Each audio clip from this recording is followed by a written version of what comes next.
obsolete, Mr. Wordsworth. Lie. No man is obsolete. It's a cookbook.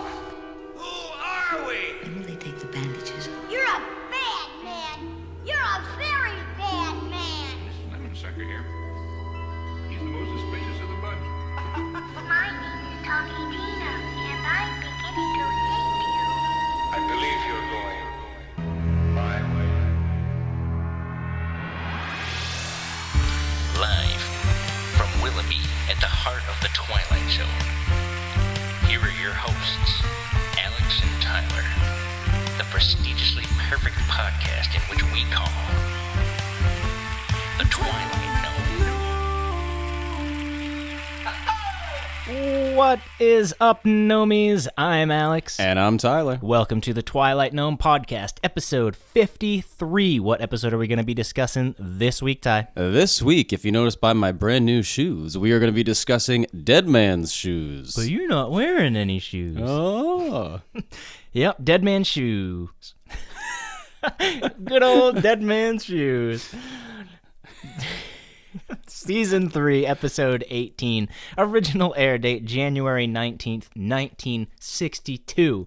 It was written by Charles Beaumont, which, have you noticed, 3 out of the last 4 episodes we did were written by Beaumont. I have noticed we've been Beaumont heavy. We have. Yeah. He did our 50th episode, Living Doll, and then he did The Prime Mover, and obviously this. Yep. He's one of the 3 main Big writers, ones, so yes. makes sense. Was it Charles Beaumont, Rod Serling, obviously, and Richard Matheson are the big 3. Yep. And this episode was directed by Montgomery Pittman, who did 5 Twilight Zone episodes, and we only have 2 left. Do you want to hear? Actually, Yeah. no, we have 3 left. Let's hear what they are. He did Will the Real Martian Please Stand Up? 2, The Grave, The Last Rites of Jeff Myrtlebank, and Dead Man's Shoes. Wow, a lot of good ones there. Pretty good. I will not be receiving my bonus for the year, Tyler, just like you, because I did not do my due diligence, and I totally spaced and forgot to ask you what your favorite moment from the last year was. Oh. I know it'd be pretty hard to come up with one on the spot. I was re-listening to a couple episodes, and I was just thinking of how fun the very last episode's going to be when we do like a little clip show. Yep. Because there's so many funny little moments, like me introducing the... Sex Fiend. Yep, that was definitely one. And then I want to make like a super video of every single time you did your funny little... Yeah. Yeah. It's been quite a few. And then every single time, I think in the first couple, like 25, I'm just trying to sound smart or whatever, I was using bigger words like ascertain and stuff like that a lot. And I noticed you say gaslighting a lot. Like in almost every episode, you bring up gaslighting. I mean, it's because a lot of these characters like to or at least should be gaslighting other characters if they're not, and other ones are. I suppose, but we'll jump right into it, Ty. What was your favorite moment? My favorite moment was the 2 gunmen hiding behind the secret walls. I'm a sucker for like Scooby-Doo when there's like a secret bookcase and you gotta move one of the books or something like that. Anything like that where there's like secret rooms, trapdoors and stuff. I'm totally here for it. This kind of plays more on the speakeasy side of things, so I loved seeing both the painting swing open and the secret bookshelf door. That was mine as well. We seem to have the same favorite moment quite a bit, but yeah, without a doubt, that was great. Especially the first one, you're like, oh, that was funny, and then the second one, you're like, oh, that's fucking funny as shit. It's super clever too because he obviously knew the first one because he was expecting it because he'd already got not gonna killed. work twice. Exactly, but then he gets killed by the bookshelf one, and then he's just gonna have to relearn everything over and over again until he finally can get his revenge. I hope there's a third one next time. Just every time there's just an extra hiding man somewhere.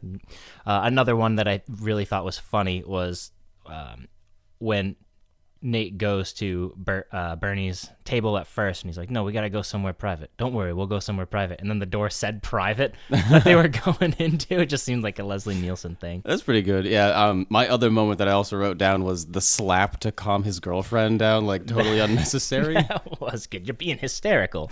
This will calm you down. That's funny, because I follow the Twilight Zone Reddit page quite a bit, and someone just posted a picture of that, and they're not of this episode. I think it was another episode. It happens quite a bit. And he's like, why in old like 50s stuff they always slap women? And the comment that was most upvoted was like, because she's hysterical. Just the absurdity of it. Clearly, this will calm her down. We have the technology to rebuild him. Doctor, what have you created? I am, for all intent and purposes, AI Serling. So every week I put a prompt into ChatGPT, come up with a Rod Serling style intro, and this week it came up with this. Meet Nathan Edward Bledsoe, a drifter with nothing but the clothes on his back and a lifetime of bad breaks. But tonight, luck takes a strange turn when he stumbles upon the body of Dane, a notorious gangster whose reign ended in a hail of betrayal. At Dane's feet, a pair of shoes, polished, expensive, and carrying the weight of unfinished business. Nathan slips them on, thinking he's found a shortcut to a better life. But what he's really stepped into is a path paved with vengeance, and a destination somewhere in the Twilight Zone. Nice. Nice, Beaver.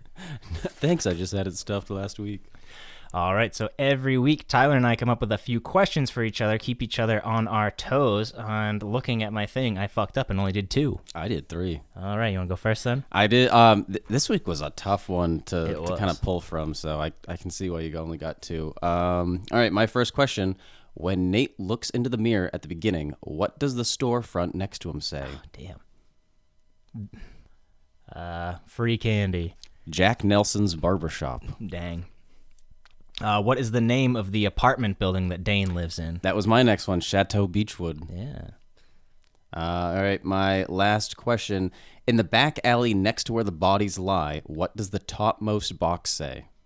Fragile? Handle with care. Damn it. Fragile was the box That was one below I was- it. All right. Yep. And my final question, what is the apartment number of Dane's? I want to say like 8. I have it written in my notes because I knew you were going to put that as a question. I know it starts with an 8 and it was 3 digits. I'm going to guess 816. Well, you must not know because it was 621. It looks like an 8. Are you sure? We'll go back to the tape when we get to that, but I got 621. I paused it. I wrote 821 in my notes. I got 621. We'll see who's right. It's all right. All right. All right. All right, we'll jump right into the plot of this bad boy. We open up with some thrilling music. I like that. Yes. Dun, dun, dun, dun, dun, dun, It reminds me of in The Simpsons that every single time like the mob breaks out, they play that song. Also reminds me of, remember in Pajama Sam when you're going really fast on the mine cart and it plays that similar sounding music? I don't. Oh, well. Does that stop that conversation dead in its tracks? Ooh. Guess I'll get to have Tracks. I'll have you play Pajama Sam later. You have it still? Yeah, it's on. Well, I don't have it on a disc. I have it on Steam. Yeah, I'll play that. Yeah. No need to hide when it's dark outside? Yep. Awesome. I bet only like 2 people listening will maybe know that. Someone's like, oh yeah, I remember that That was a game. good fucking game. But anyway, we see a car entering an alley, and we hear the people inside go, okay, dump him. And they leave a body, and we pan up, and on top of the stairs, a bum sleeping. And on top of him, a bunch of newspapers for absolutely no reason. That's not going to keep you warm. In fact, it'd probably be a super pain in the ass. That paper's going to blow around so easy. Yeah, I never understood the Hollywood trope of sleeping with a newspaper as a blanket. Yeah, like at most minimal heat retention, and it's, like I said, it's going to easily blow away in the wind. The bum wakes up, he goes down the stairs, checks the trash, as bums do, and eats some food, apparently. It doesn't show him, but the next shot, he's chewing something. Did you notice that? I didn't notice that. There was like a can of something on the boxes next to the dead body, but... I did see that. And then he notices the body. He checks for a pulse, checks for a wallet, but he finds some keys. And then he notices the cool new kicks this guy's wearing, and he puts them on with no socks. Those are the most ostentatious looking shoes I've ever seen. Like, and also too, if he immediately afterwards he hears sirens and he's like, oh, I'm just gonna run off with these shoes on my feet. Like, they're immediately gonna suspect you, a homeless man dressed in like terrible clothes except for your This shoes. dead body which are has no super- shoes. Yeah, like, we should probably go investigate this homeless man with really nice shoes that are awfully suspicious. Right. And then he runs away like you alluded to earlier, and then Rod brings us in. Nathan Edward Bledsoe of the Bowery Bledsoes. A man once, a specter now. One of those myriad modern-day ghosts that haunt the reeky nights of the city, in search of a flop, a handout, a glass of forgetfulness. Nate doesn't know it, but his search is about to end. Because those shiny new shoes are going to carry him right into the capital of the Twilight Zone. keeping up the energy too with that music there. It is pretty good music. I wish I could play more, but I don't know if like YouTube or Spotify how they feel about if I play music, if they're gonna flag it. Oh, you know? yeah. But yep. And then I didn't notice it the first time watching it, but on my second watch through, it shows his feet, and they like have a mind of their own and like change direction for him. Again, yeah, I felt the same way the first time watching it. I didn't notice, and then I did notice that slight scuffle that he makes with his feet there. And what's weird is all the other times where he takes the shoes off or puts them back on, the change is immediate. But the very first time, the change doesn't seem to be immediate. Like it doesn't really change him quite until he looks in the mirror, I think, later. Like he doesn't immediately start acting. Yeah, because I would imagine the soul of the guy's probably like confused, like, what the fuck? What am I doing here? Yeah, which is probably why the feet shift, but his body's still kind of confused. Like, wait, why am I walking this way? This was one that I actually thought was better the second time watching it through. Yeah, definitely a lot of stuff that's not exactly hidden, but maybe you didn't pay attention to the first time. For sure. Yeah. Some other bum comes up to him and he's like, "Hey, Nate, where you going? What's the hurry?" And then another bum with an English accent comes out and he just starts sucking his dick immediately because he has new shoes. And it's like, "Oh, you must Not be doing literally. very well." Yeah, it's still PG, but yeah, the guy's just complimenting him and I'll stand up for you in a court of law and all this shit. And he's like, "No, I found him in an alley." And then the British guy's like, "Well, they probably fit me better." And he's like, "Nope, not fucking today." The two actors that play his quote unquote friends are just they do a great job of being annoying. It's like Bulk and Skull. They remind me of Oscar Kokoschka. No, Susie, you keep the money. Yeah. And then Nate decides to leave. He looks in the mirror like you alluded to earlier. And You keep using the word alluded to. I'm outright saying he does things. I'm not alluding to them. okay. Another word I say probably a lot. Yeah. And then the bigger guy again is like, "Where you headed?" And he has his arm on him, and Nate's just like, "Take your fucking hand off me, you damn dirty hobo." And the bums look at each other like confused, like, "What the heck?" I don't know, like, we didn't see what he was before, but I'm guessing like Nate didn't stick up for himself. Yeah, assuming he's more of like the meek kind of person that would kind of brush off something like that. Right. And the shoes must know where to go because they take Nate right to Dane's apartment. And he goes right up to the room, opens the door with the key, and we meet Wilma, Dane's girlfriend. And Wilma! She's got this to say. Dane, I'm glad you're back, honey. I keep losing. Who are you? What do you want? Look, you better get out of here. That's Dane's bottle. Mm-hmm. That's why I'm drinking it. Mister, don't you hear me? He'll kill you. Wilma, you'll never make it downstairs. Fix me a drink. Dane is a really cool, smooth, calm kind of guy. He's a really fun character. But the one thing I don't get is why wouldn't he tell Wilma who he is? Like, I mean, maybe he's thinking, well, she won't believe me if I tell her the truth, but like, you can't tell her nothing either. Then she's just gonna be really suspicious of you. I like how later when he kisses her, he goes, "Who am I, baby?" Oh, Dane, like, what the fuck did he possibly do? That's like, nope, that's him. Like, I think just the way he's been acting, and then the fact that he orders a drink a certain way, and I think she's like in her mind, like imagining it's Dane, and when they're kissing, they probably have their eyes closed, and so she's kind of feels his presence, even though, and then she opens her eyes and realizes, oh, it's not Dane. Like, you just act a lot like him. Right. Nate goes to the bedroom and changes. He takes out a gun, takes out some cash.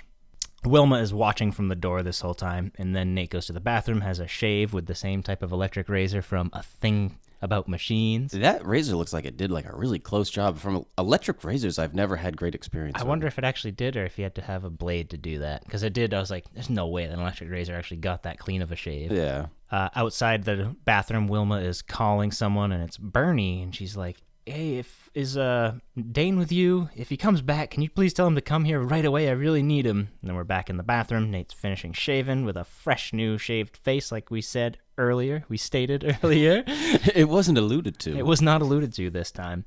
And I had this written down. Did you? When he has the fresh face there, he kind of looks like Rob Schneider a little bit. I kind of see that. A little.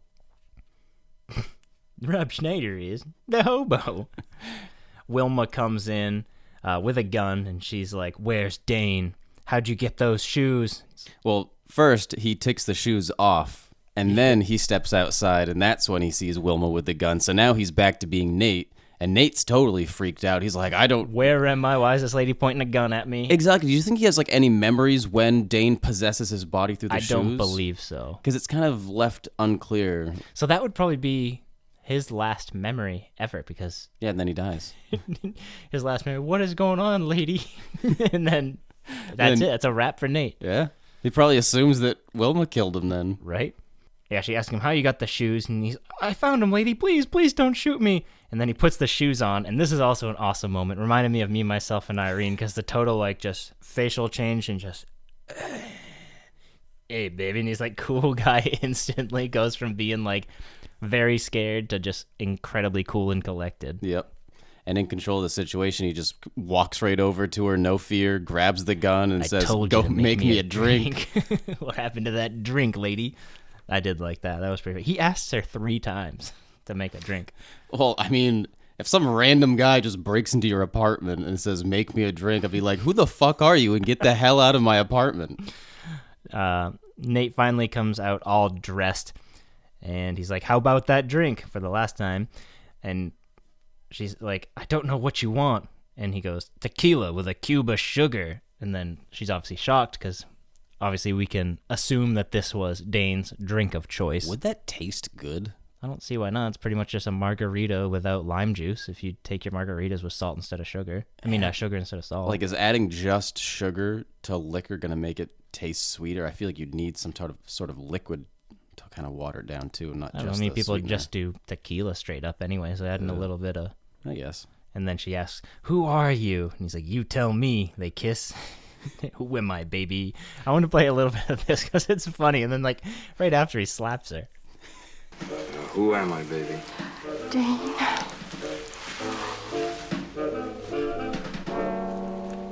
No, you're not. You're not. You're not. What have you done with him?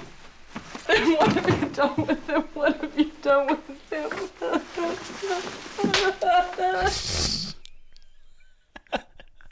Do you think they add the sound effect of the slap in later? Or I would imagine he probably actually fucking slapped her. I don't know. Even for the 60s, that seems extreme to be, like, physically slapping other actors. Like, I don't know. Maybe not. And, like, right after he slapped her, now you be here when I get back. Such a fucking dick. Well, I mean, for this sake, he's probably saying it to keep her safe because he knows that, like, whoever killed him is probably going to look to kill her, I would imagine. I don't think so, because it sounded like it was a business deal gone wrong, and the other guy wanted more money, so I don't think she'd be on the radar of Bernie. She could be in the line of fire, though. He's probably trying to protect her, maybe. I don't know. I fucking doubt it. And then the next shot, we're at the club. Nate enters. He's staring at Bernie, and the bartender asks him, what will it be? He says, tequila, cube of sugar. Make sure he says it pretty loud because Bernie notices it. And they also notice his shoes, too, because they obviously know that he used to wear shoes like that. So like, this is new man that's wearing the exact same shoes as Dane. Yep, so Bernie asks, you guys notice this guy? And they're like, no, I don't know. And then the bartender talks to Nate. He's like, you like to live dangerously, don't you? I like to live dangerously. And he's like, I'd stop looking at that girl. I'm not looking at the lady. He is staring very intently, though. Like, that would make anyone feel uncomfortable. If the guy that just killed you, you'd probably be like, fuck you. You think you're fucking funny, buddy? Well, yeah, but he could be more sly about it. I guess what he was trying to get done anyway was to get a seat and get his attention, so it worked. But right. And then Bernie's girlfriend's like, well, invite him over here if you just do something. The other guy goes over and says, you got to come sit down next to Mr. Bernie. Nate accepts, and he sits at the table. And I'll play a little bit of this because it's just like, you know me? Oh, you know me. Hello, Bernie. You know me? Oh, by reputation. What's your business, Mr. Kilroy? Well, you might say, I'm kind of a messenger. I've got a message for you, Bernie. Well, let's have it. Nah, I was given instructions to deliver this message privately. Don't you think that Bernie kind of looks like Kramer, if Kramer was more serious? Kinda. He definitely has a little bit of a Kramer vibe to him. These pretzels are making me thirsty. Yeah, he's like, I can't tell you. We got to talk in private. So they enter the private room. the proverbial private room. And that was pretty awesome. And then there's a lot of Easter talk. I don't get that. Was that a joke or something? Like, is it because he found something on him and you Yeah, have you to got some find Easter eggs in Easter? Like, I don't know. It was just. it was a really dumb joke if it was attempted at a joke. Right. I guess we should have saved this for our Easter special. Fucking, I like, because, what was it, To Serve Man, when they had all the Christmas talk? He was a modern day Kris Kringle, except he didn't come bearing gifts. So now we got Christmas talk and Easter talk. Yeah. But anyway, Anyway. they take Nate's gun, and the other two goons leave. They take what they think is his only gun. Yep. Bernie and Nate are now alone. Or so they think. And then Nate's just like, how'd you clean up so fast in here? And I liked that. And then Nate kind of tells the story. He's like, let me tell you a little story. Two business partners met. He's definitely freaking Bernie out at this point because he's like, there's no way that anyone besides the man I killed would know any of this information. So he's starting to start to fret and be like, what is going on here? Like, how does this man know all this stuff? Right. And Bernie asks, who are you? And Nate says, I'm the messenger. Now here's your message. And he pulls out a gun and completely fails to do the objective here. Well, so right at that moment, though, to be fair to him, there was another hitman behind him. He has to take that guy out first. Right. And he takes him out, but then he goes, thought that'd work twice, did you? But then another guy comes out from behind Bernie. Surprise door number 2. And fucking kills him. And just before he dies, doesn't he have like a few final words too? Yep, I'll play that. And he's telling Bernie, don't worry, I'll be back. I'll be back. I'm a messenger. And, here's the message. You didn't think that'd work twice, did you? I'll be back, Bernie. And I'll keep coming back. Again and again. And I'll get you. Pretty funny, famous last words. He could have got him, too, if he didn't spend all of his time monologuing. I mean, that's very cliche, of course, but... Right? I mean, if his main objective was to... Like, he could have just come into the club and just fucking popped him in the back of the head right there. Yeah. And go through all the theatrics. Obviously, you want to be like, this is vengeance. Yeah, I mean, that's kind of the whole point. Like, he definitely wants his revenge, and he wants it to be, like, drawn out and not just like, oh, well, there, now you're dead. Like... He wants him to know that it's him doing it, and so... And then the goon's like, who was that, Bernie? It was no one. Go dump him. Go dump him. Go gadget dump him. And then they go and dump Nate's body in the same alley.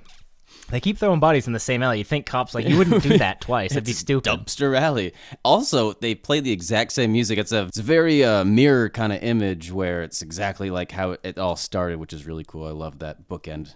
That was good. But this time, the English bum sees the body, and he goes, oh, you really got smashed, good old chap. Yeah, he must think he's drunk and not dead, right? Maybe? Because he said smash. That means drunk in British slang. I so. suppose. But then... that homeless guy takes the shoes, and Rod takes us out. Pew, pew. There's an old saying that goes, if the shoe fits, wear it. But be careful. If you happen to find a pair of size 9 black and gray loafers made to order in the old country, be very careful. You might walk right into the Twilight Zone.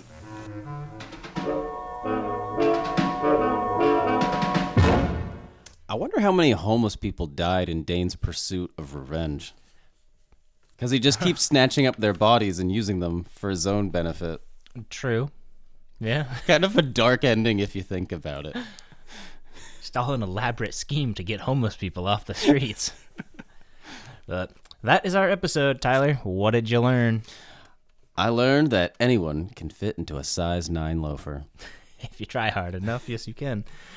All right, time for ratings. IMDb currently has this at a 7.4 out of 10. I think you like this one a little bit more than me, so I'm going to go first. I'm going to give this a 6 out of 10. Oh, okay. It's just, it's not bad, obviously, but it just doesn't do it for me. I know you really like the spy versus spy more, which is funny because you won't give Goodfellas a shot, which is That's insane. more mafia than spy. This is more mafia. Yeah, this is more mafia, but I love It's really just the secret doors that I love in this episode. But it was good. If it was on like a marathon, I'd rewatch it. But I don't think I would go out of my way to watch this one again for a while. But I wouldn't be opposed to it either. All right. I'm giving this one pretty much in line with IMDb. I'm giving this a 7.5. It's got good pace, straight into the action. Loved the characters, and all the gangsters were really fun. And awesome ending showing that he'll learn from each death and try again with his revenge. Just a lot of fun with this story. So You gave the Prime Mover a 7.5. So Prime Mover is so much better than this. I'd say they're equal. Who are they? Where are they? What are they?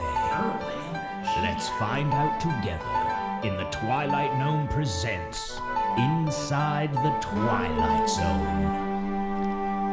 All right, so this week we have Warren Stevens. He played Nate. He was Doc in Forbidden Planet.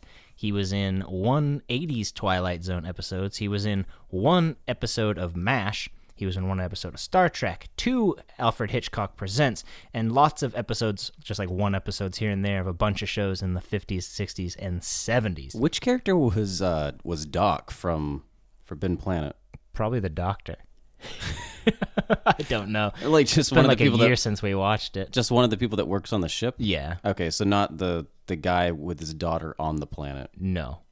All right. No, definitely. That guy was older for sure. Yeah. Kind of looked like a wizard.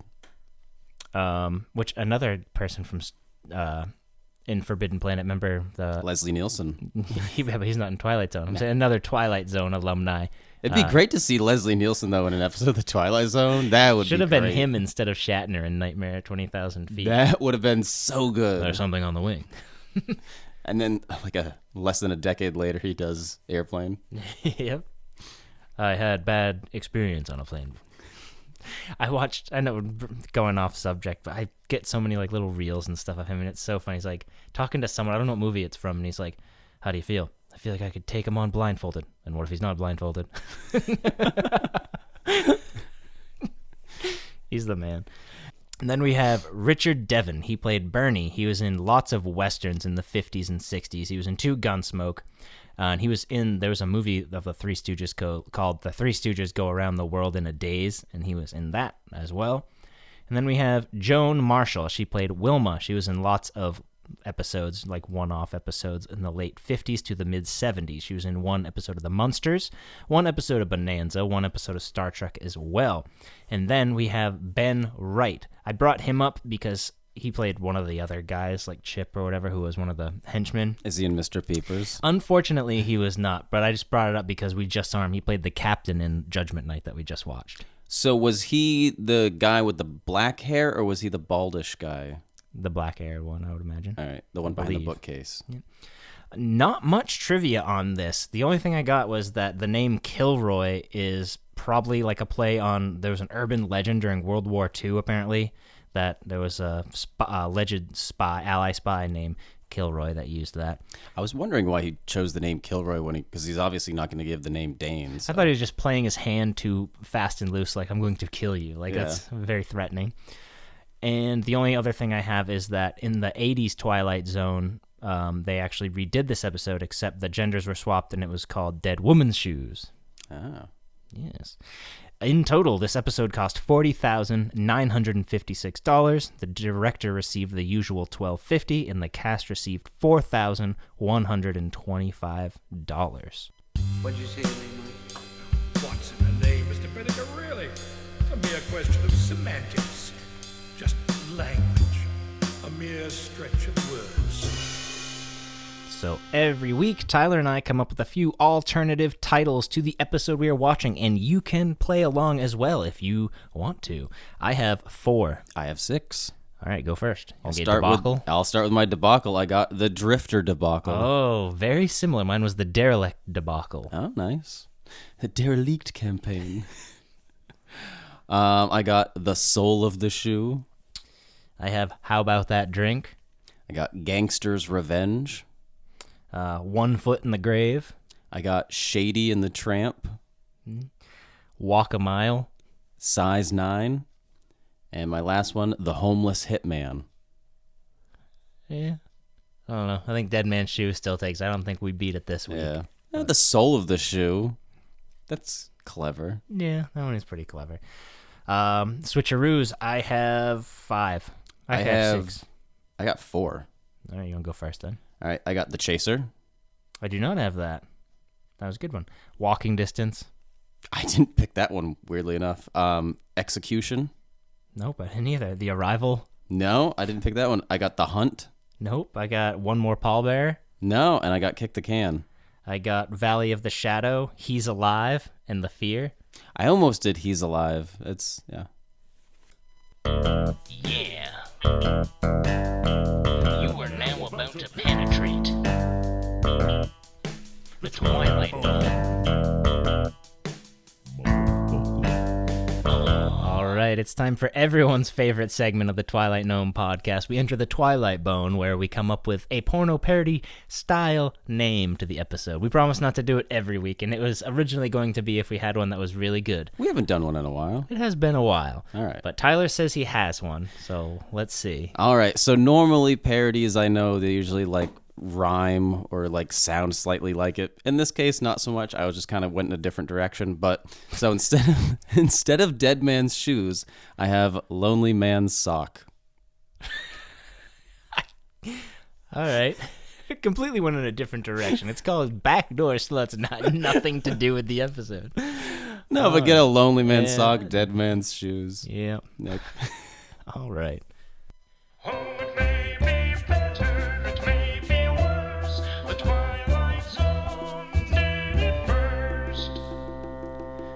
All right, so not many in the way of references this week, but there is one very big prominent one, and that comes from The Simpsons Treehouse of Horror number 9, where Homer wears a toupee made from Snake, who's a reoccurring villain, bandit kind of guy in the world of The Simpsons, and similar events sort of happen here. Other than that, there's a 2002 episode of The Twilight Zone called Dead Man's Eyes, and in that episode, an article worn by a murder victim avenges his death by allowing whoever wears it to be aware of how it happened. So they kind of tried to do like a little soft reboot in 2002 there. And then 1994's The Mask with Jim Carrey, where Jim Carrey's character gets possessed by the spirit of Loki when he wears a mask, similar to, in this case, he's getting possessed by shoes. But in the movie... Spirit of Loki? Yeah, I looked it up. I've never watched Mask, but... I've seen it, but I was a little kid, so most of the shit went right over my head. So. Yeah, but apparently the spirit that takes over him in Mask is supposed to be Loki, so kind of makes sense. God of Mischief, yeah. And then last but not least, a 2004 British movie called Dead Man's Shoes, but it is completely unrelated. Has nothing to do with it. I tried so hard. I was like looking up, like maybe they happen to hear of the Twilight Zone episode. That's why they picked the name. Nope. All right. Well, every week Tyler picks the episodes, and he does so by showing me an AI-generated picture. I play a little game where I have to guess what it is. Now, I am Alex almost really certain. wants a season 4. I don't know if I really want it, but it's been like 9 weeks, which I think we have to do them like every 7 to 8. So we're a little overdue for one. But so I'm gonna go with season 4. But are we still in a back-to-back Death Other? I'm guessing. Yes, we're still in back-to-back Death Other until 56 is the start of a.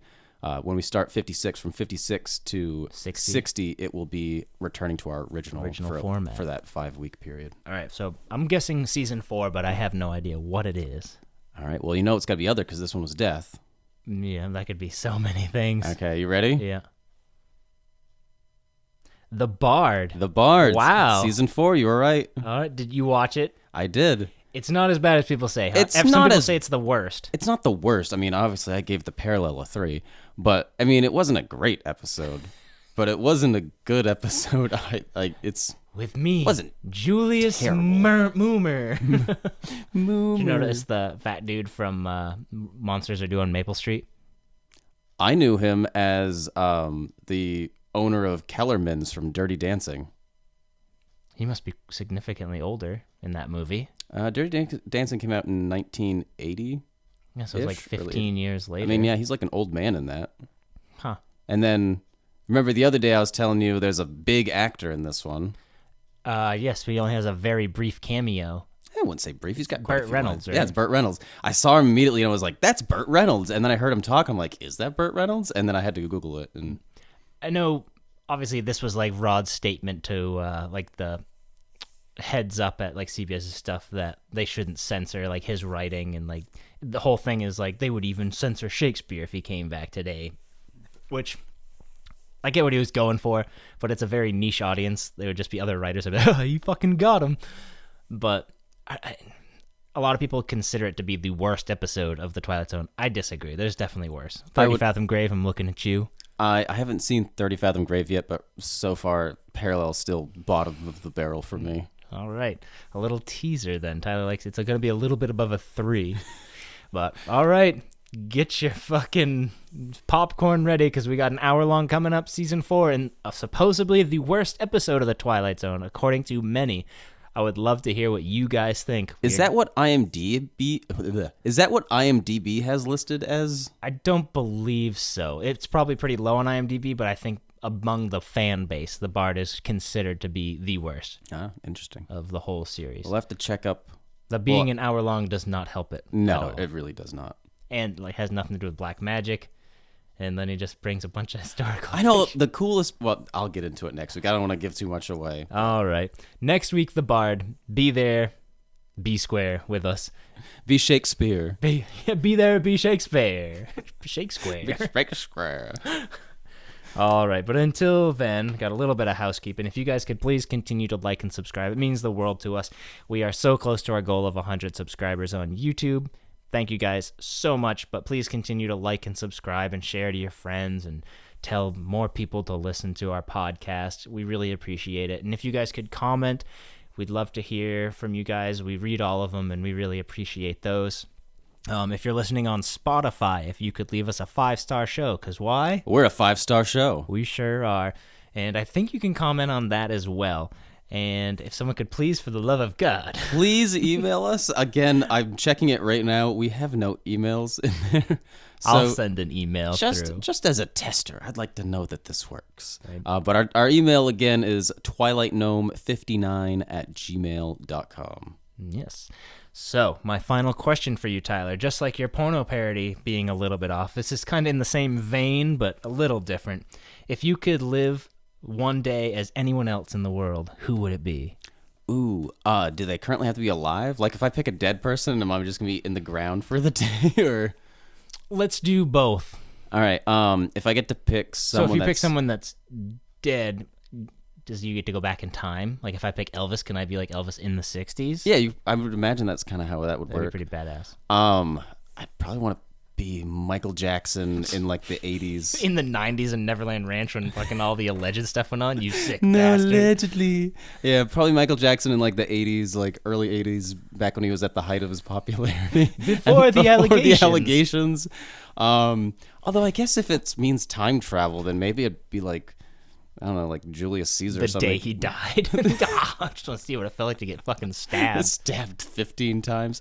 I don't know, maybe a historical figure, but off the top of my head, I think Michael Jackson would be really cool to get to, like, I don't know, to be a huge celebrity. And which day would you pick, though? Like him, like a day where I'm just doing like a commercial and I don't have to sing, because like, unless I have his talents. I would imagine you're him, so you got all the stuff.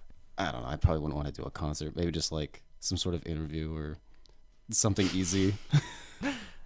That's all you're gonna do is Michael Jackson? Just be an interview as Michael Jackson? Just wave to people? I don't know. Look, it's me, Michael. You get one day to be Michael and just do the most just money. Fucking and I'm stay just home doing and do what you would do normally. Exactly. Yeah. Just Michael Jackson. Look in the mirror and smile once in a while. Look, I'm Michael Jackson. Look, I'm Michael. Yeah. What was the other part of the question? I already forgot. Someone who isn't dead. If you had to pick that, had to be someone that's living not dead. today. Probably pick someone really rich but with no responsibility.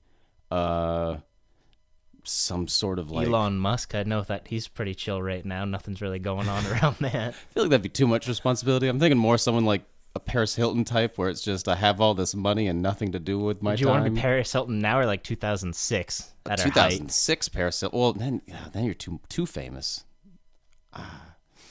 If there was like a rich person that they're rich because like probably their parents are rich. That's who I'd want to be. And I just blow money, and I still have my anonymity. Pretty good. I think I'd have to pick a day in the life of Elvis if it was a dead person. Probably like in his before Vegas. all the allegations. Yeah, back in Vegas. Yeah, for far people back in time have some problems, but that does not reflect on us. I just wanted to be a rock star, and like back during when he was doing his stint in Vegas, probably Didn't he before he gain a lot got of too fat. weight? I was gonna say he gained a lot of weight in Vegas and got like really unhealthy. Yeah, probably like early 70s. I would want to be Elvis. Early 70s Vegas. When did he die? Early 77. So you want to be him just a few years before he dies? Yeah, I mean he didn't die fucking old. Wouldn't rather be like 50s Elvis? No, because I want to be in Vegas in the fucking white suit. I don't think Vegas would be as much fun as like the other stuff. Yeah, because he had his own penthouse at the top of the fucking hotel and Would you just shit. be like Biff from Back to the Future too? Yeah, it'd be awesome. All right, what about someone alive? Someone alive. Probably again another rock star to go on tour and stuff.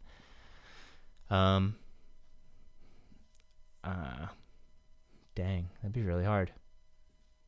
Oh, for a good dead one, be Stanley Kubrick while he was filming The Shining. That would be fucking badass. That might beat it. That might beat Elvis. You picking for that? me. All right. But for someone alive, Johnny Sins, the porn star.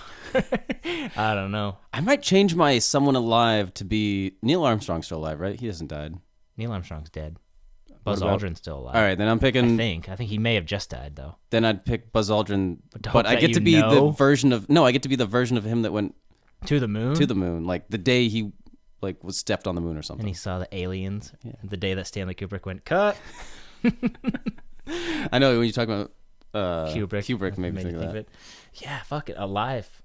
Some big rock star. I don't know, Nikki Sixx or something like that.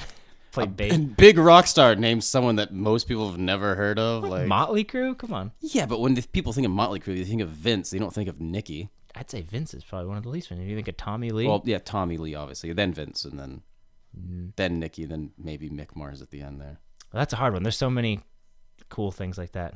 But who would you want to be if you could live a day in the life of somebody? Rod Serling while he was doing The Twilight Zone? Oh, that'd be cool. Yeah. During the filming of like the intro on your favorite episode, something like that. Yeah. That'd be pretty cool. Yep. I could be in the cylinder on the 5 characters of an exit. And I get to be in the snow walking towards the policeman after they find the crashed UFO. Right. All right. But until then, Tyler, do you have anything to say to our dear listeners? Yeah, thank you all for stepping in the Twilight Gnome with us. It's 4 o'clock.